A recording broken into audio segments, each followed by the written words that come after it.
अच्छा, what is gluconeogenesis? Gluconeogenesis is a process in which glucose is synthesized from non-carbohydrate sources. Glucose is synthesized from non-carbohydrate sources.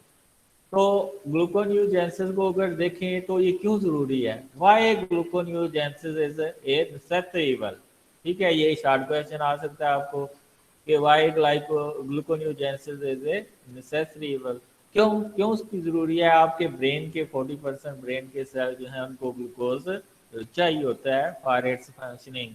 Red blood cell जब mature हो जाते हैं they require glucose for their functioning. Kidney medulla को चाहिए glucose, lenses को चाहिए glucose, cornea को चाहिए ग्लूकोज, टेस्टिस को चाहिए ग्लूकोज, एक्सरसाइजिंग मसल्स को चाहिए ग्लूकोज। इसलिए ग्लूकोनियोजेंसिस जरूरी है। क्यों? कहा यहाँ पे माइट्रोकांड्रिया यहाँ तो डेफिशिएंट होता है, यहाँ बिल्कुल होते ही नहीं। मसलन जो रेड ब्लड सेल के तो अंदर तो होते ही नहीं, ठीक है। तो उनको जो है वो ग्लूकोनियोजेंसिस से जो ग्लूकोज स्टार्विंग कंडीशन में मिलता है उससे एनर्जी मिलती है। तो ग्लूकोनियोजेंसिस होती कहाँ पे है? ये मेनली लिवर के अंदर होती है, ठीक है। कहाँ पे होती है? लिवर के अंदर। उसकी डेफिनेशन क्या है? The synthesis of glucose from non carbohydrate sources, ठीक है। The major non carbohydrate sources कौन कौन से हैं? लैक्टेट है, पायरुविक एसिड है, ग्लूकोनियोजेनिक अमीनो एसिड है, प्रोपेनोइक एसिड है और ग्लाइसरॉल है। ये 8 चेन फैटी एसिड में जो आहार पे प्रोपेनॉल को बनता है वो भी ग्लूकोज का सोर्स होता है। साइड में आपको बता चुका हूँ लीवर में होती है, लेकिन बाज़ औक़ात ये थोड़ी सी रीनल कैटेक्स ऑफ किडनी के अंदर भी मौजूद होती है। लेकिन जब स्टार्विंग कंडीशन हफ्ते से क्रॉस कर जाती है तो फिर जो आपकी किडनी है वो मेजर ग्लूकोनियोजेंसिस का आर्गन बन जाती है।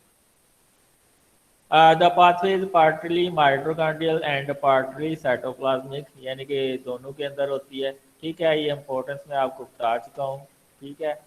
तो the store glycogen is depleted with in first 12 to 18 hours of fasting, ठीक है।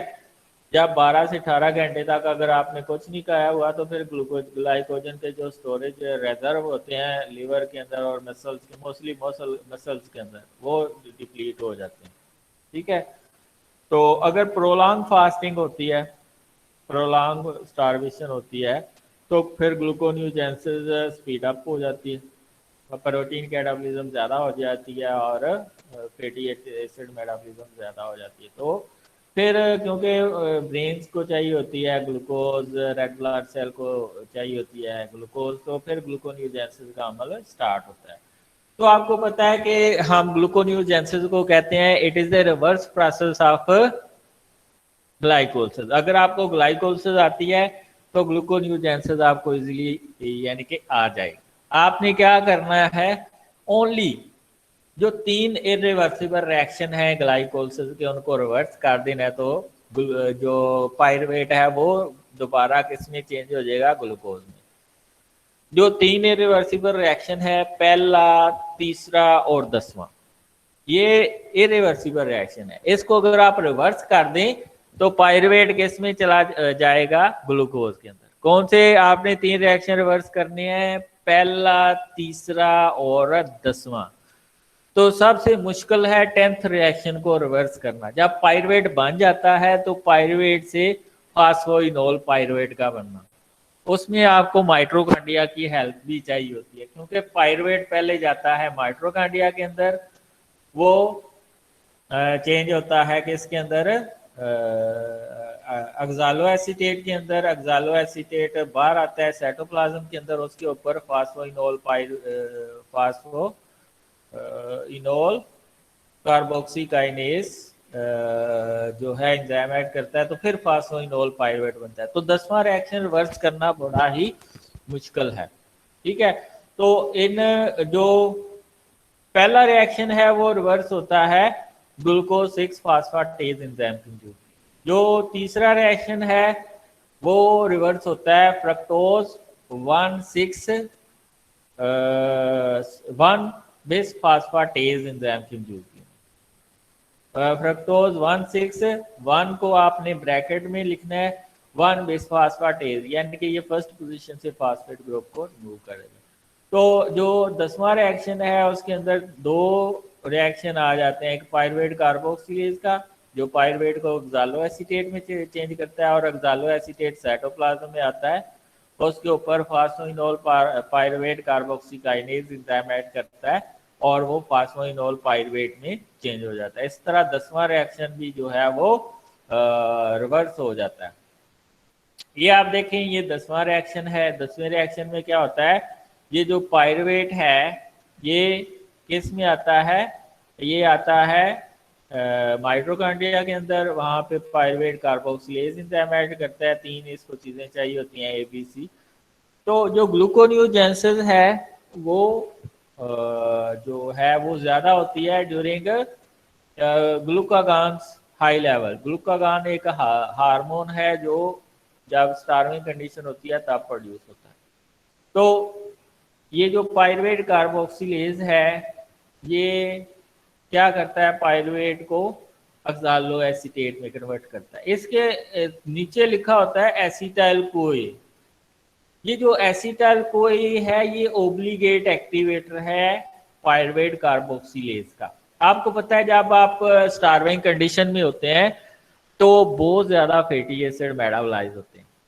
फैटी एसिड मेटाबॉलिज्म इतनी ज्यादा हो जाती है कि एसिटाइल कोए का लेवल बहुत ज्यादा हो जाता है। तो ये एसिटाइल कोए फिर क्या करता है, पायरुवेट कार्बोक्सिलेज को एक्टिवेट करता है। तो पायरुवेट कार्बोक्सिलेज क्या करता है, पायरुवेट को ऑक्सालो एसीटेट में चेंज करता है और ऑक्सालो एसीटेट फिर साइटोप्लाज्म में आता है। साइटोप्लाज्म के अंदर आता है जब, तो उसके ऊपर phosphoenol pyruvate carboxylase enzyme add करता है।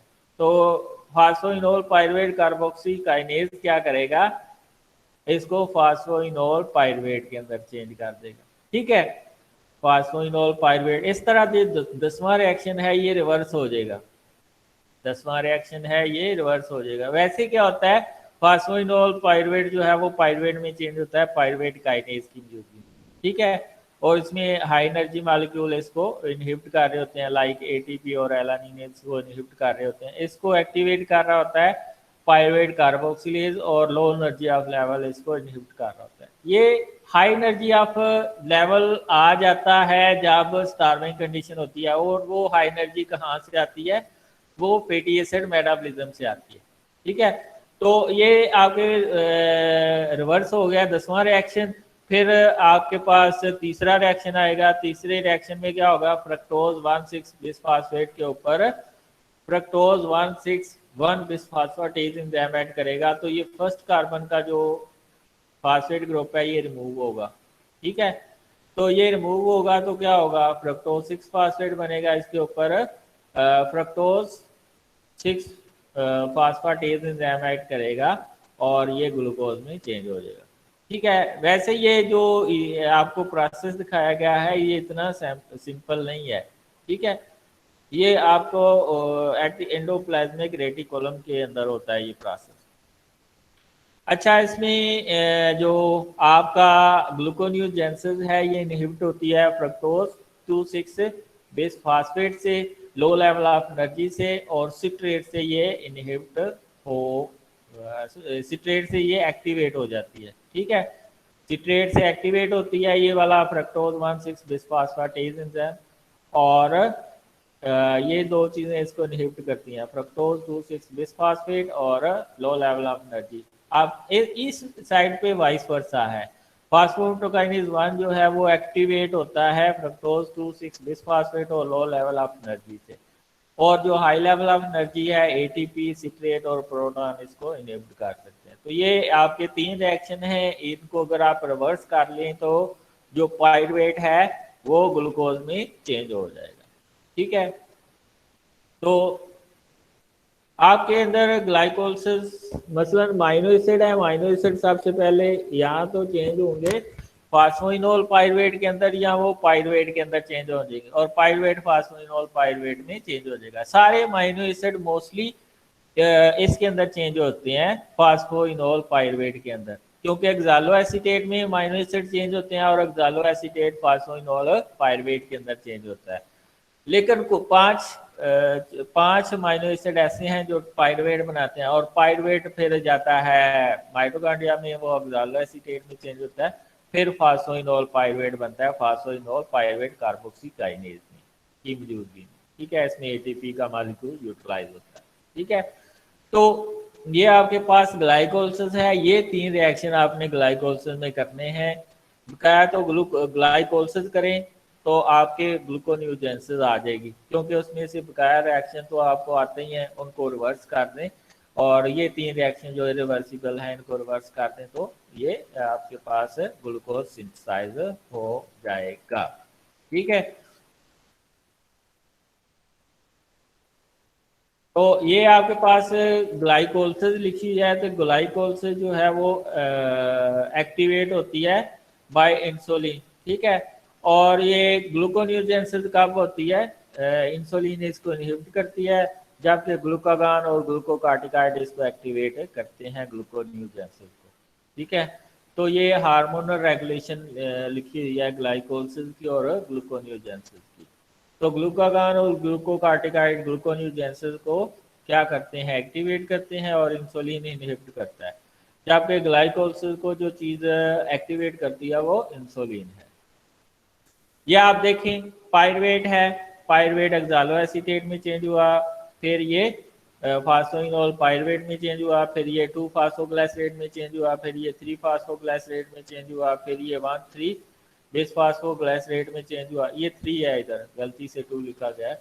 फिर ये ग्लाइसरल्डिहाइड 3 फास्फेट के अंदर चेंज हुआ, फिर इससे 2 मॉलिक्यूल जनरेट हुए, डाईहाइड्रोक्सी एसीटोन और डाईहाइड्रोक्सी एसीटोन फास्फेट।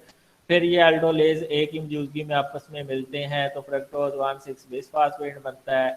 इसके ऊपर फ्रक्टोज 1,6 बिस फास्फेटेज एंजाइम करता है, एक्ट करता है, तो फ्रक्टोज 6 फास्फेट बनता है। इसके ऊपर फिर ये जो एसिडेज एंजाइम एक्ट करता है तो ग्लूकोज 6 फास्फेट बनता है, और फिर इसके ऊपर ग्लूकोज 6 फास्फेटेज एंजाइम एक्ट करता है तो ये ग्लूकोज बन जाता है। तो इस तरफ ग्लूकोन्यूजेंसिस है और इस तरफ ग्लाइकोलिसिस दिखाई गई है।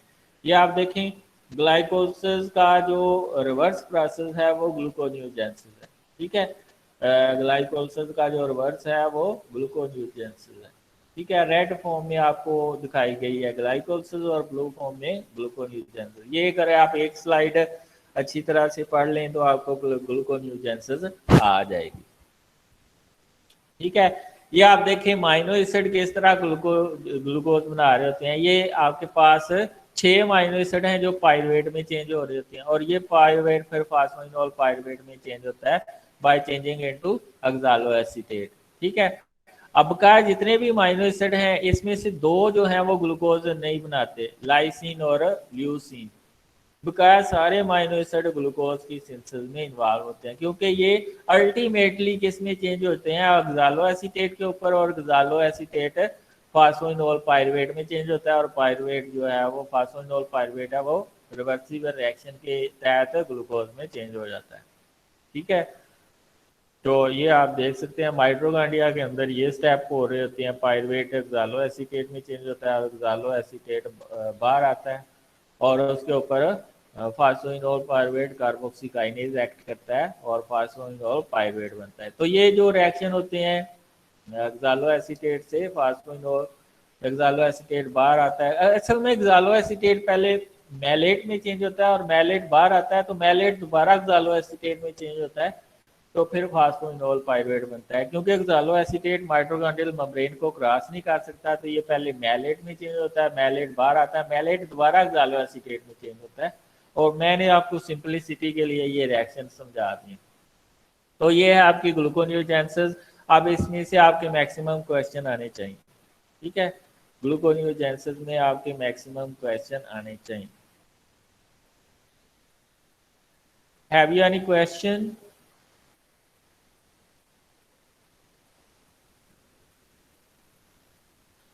नहीं तो